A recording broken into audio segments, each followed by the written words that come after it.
Sa kasaysayan ng aking paggagawa ng content sa YouTube ng mga bisikleta, eto na, yung nakita ko na pinakamura, pinaka-unique at pinaka-solid na bisikleta. 1x11 speed, alloy na mga pyesa, 7,000 pesos lang. Yung frame nito ay alloy 6061 na yung material. Kita-kita nyo dyan, yung kulay niya ay kulay blue na matte.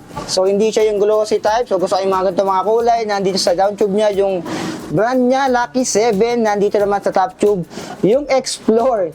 Kung makapansin kayo dito, sa top tube niya, basahin nyo, Alien.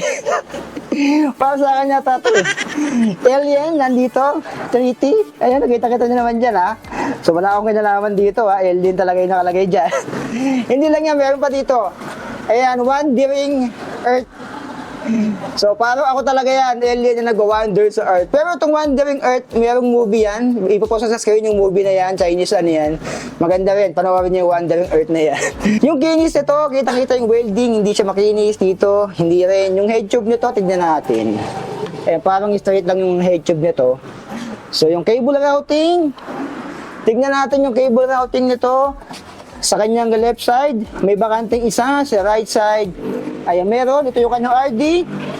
Yung brake caliper o yung brake cable dumaan sa ilalim. Since naka 1x2, tingnan natin kung pwedeng maglagay. Pwedeng maglagay ng AFD. Ayan, may stopper doon. Kung gusto nyo maglagay ng AFD, pwede. Hindi naman ako magagalit. Yung lagayan natin ng ulam, meron sa kanyang down tube, sa seat tube, ay wala.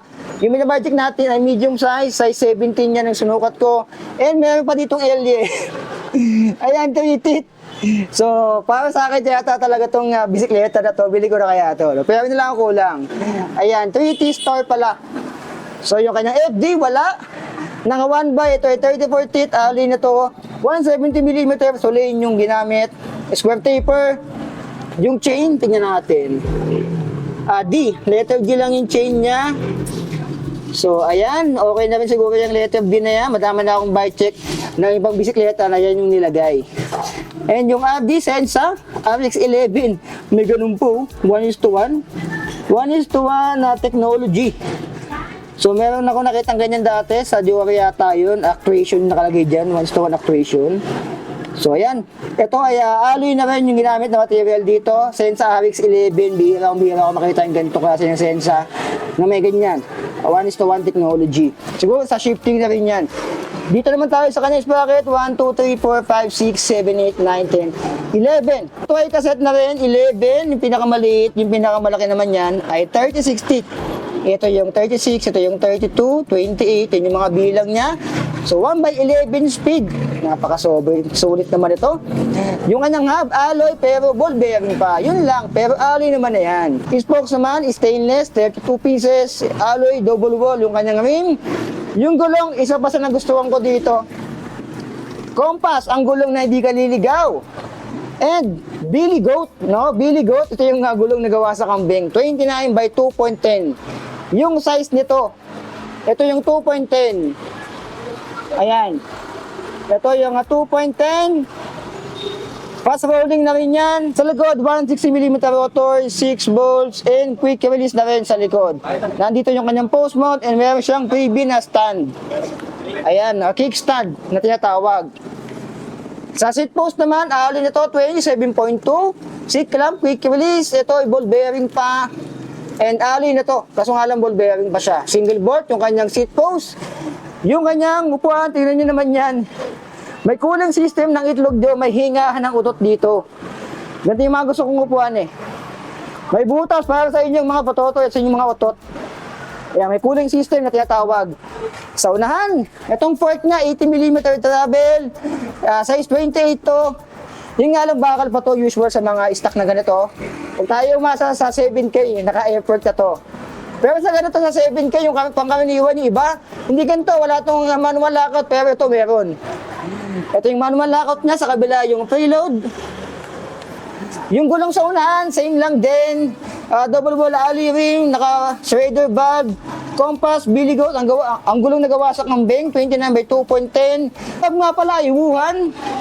Yan dyan ang galing yung COVID-19 sa Wuhan, pero alloy and ball bearing nga lang yan. 160mm rotor, 6 bolts, and quick release din sa kanyang unahan. Yung head tube ay straight lang. Yung kanyang headset, pangkaraniwan, ball bearing, alam niyo na yan. Yung stem, 80mm Lucky 7 papuntang langit. And ali na rin yan. Clamping 31.8, ito naman kanyang handlebar, straight lang, 700mm. Pero alloy na yan, mukha lang siyang bakal. Pero yung mga ganyan ay alloy na yung nilagay dito.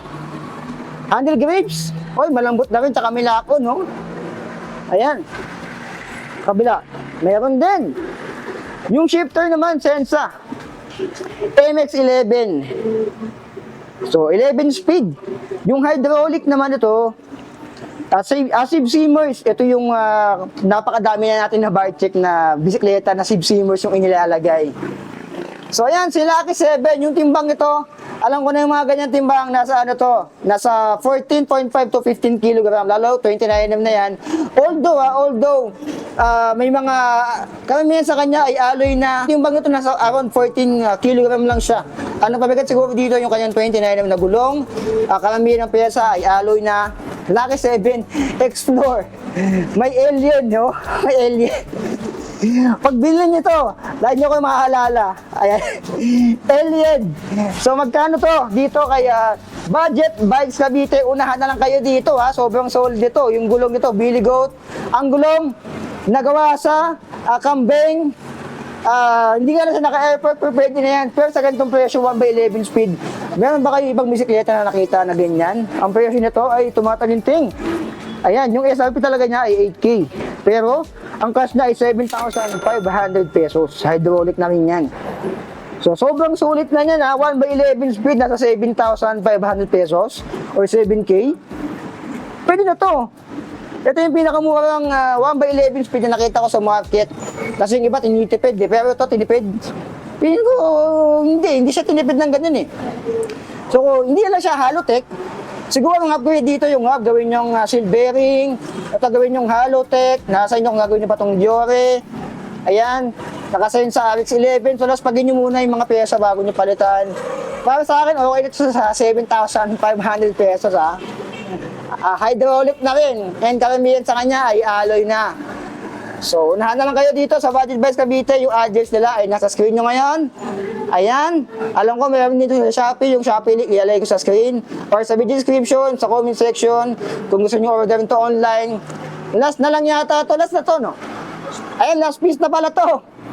Last piece na pala to. Bahala kayo sa mga buhay nyo.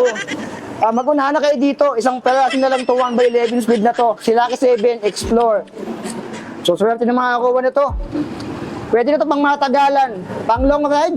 Pag weekend, pwede rin to. Bike to work, bike to school, pwede to. 1/11, grabe. 7,500 pesos or 7K, nasa inyo yan. Para sa akin, okay na to. So, dito lang yan, kaya Budget Bikes Cavite. Kung wala kayong budget, pwede kayong mag-home credit dito sa home credit. Natututan ka nga, nagka-bisikleta ka naman. So, ano masabi nyo para sa akin ha? Okay na to. Sulit na to. Si Lucky 7 Explore.